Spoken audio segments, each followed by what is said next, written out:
Hello, my name is Dalton Dietrich. I'm the scientific director of the Miami Project to Cure Paralysis. Been at the University of Miami since 1981 and director of the Miami Project since 1997.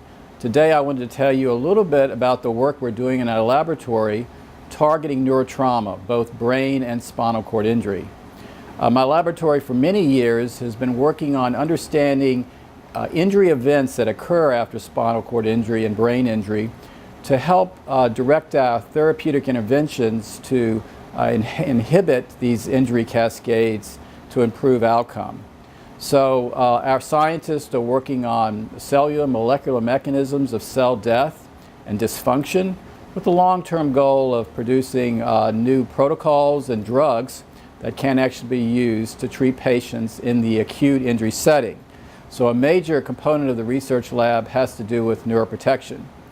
Over the last 25 years, we've been looking at the importance of temperature on outcome following spinal cord injury and brain injury.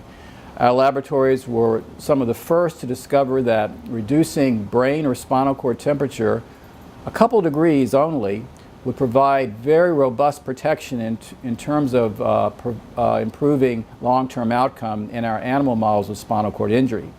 The great news is that these preclinical studies have been successfully translated to people with cardiac arrest, neonatal patients that have hypoxic insults during birth, and other populations now such as traumatic brain injury and spinal cord injury. Our goal is to translate therapeutic hypothermia and targeted temperature management in many patients where cooling can actually provide dramatic protection. In addition to the therapeutic hypothermia studies we're doing, we're also into drug development strategies. We're developing some very potent anti-inflammatory agents that we think one day can also be used in the acute injury setting to protect the tissue from traumatic or ischemic insults.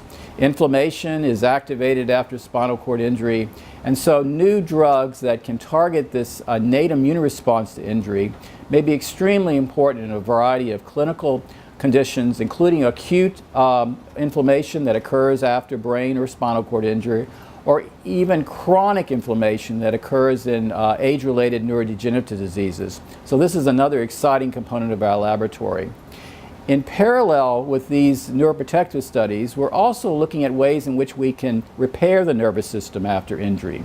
The Miami Project was started many years ago on the basis of developing new cellular and molecular mechanisms that could actually rebuild the spinal cord injury and promote recovery of function in spinal cord injured subjects living with SCI.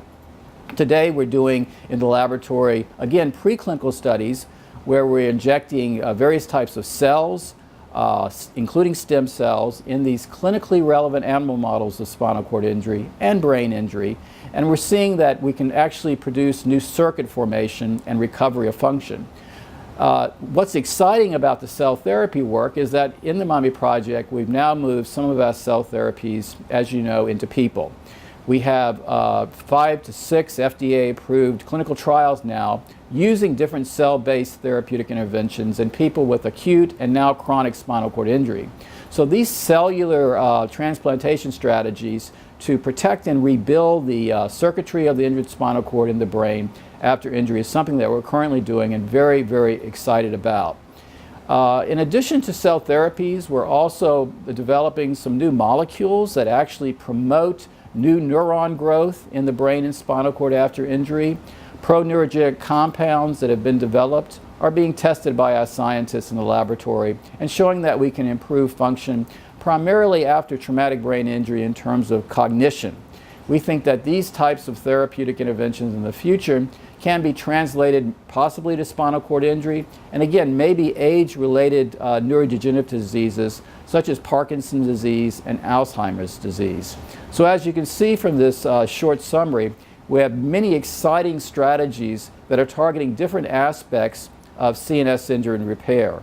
The acute injury setting, the immediate injury setting, and then the more chronic injury setting. And what's really exciting from my viewpoint, sitting in this chair today and working in this magnificent laboratory, is that we have now moved many of our basic research discoveries first into animal studies and now into people to actually change the quality of life of these individuals living with spinal cord injury. We've been very successful in developing cell therapies now with the FDA, where we're treating spinal cord injured subjects both in the acute as well as chronic situation. We're combining state-of-the-art spinal cord transplantation studies with extensive rehabilitation to enhance circuit function and recovery of function. In terms of the hypothermic studies that I talked about earlier, we've moved these into different populations of patients as well, and are understanding which specific populations of patients most benefit from therapeutic hypothermia treatment. So these are very, very exciting times in the Miami Project, and I thank you for taking the time to listen to our stories as we go through the different scientific programs in the Miami Project, with the long-term goal now of making a big difference in these patients' lives. Thank you very much.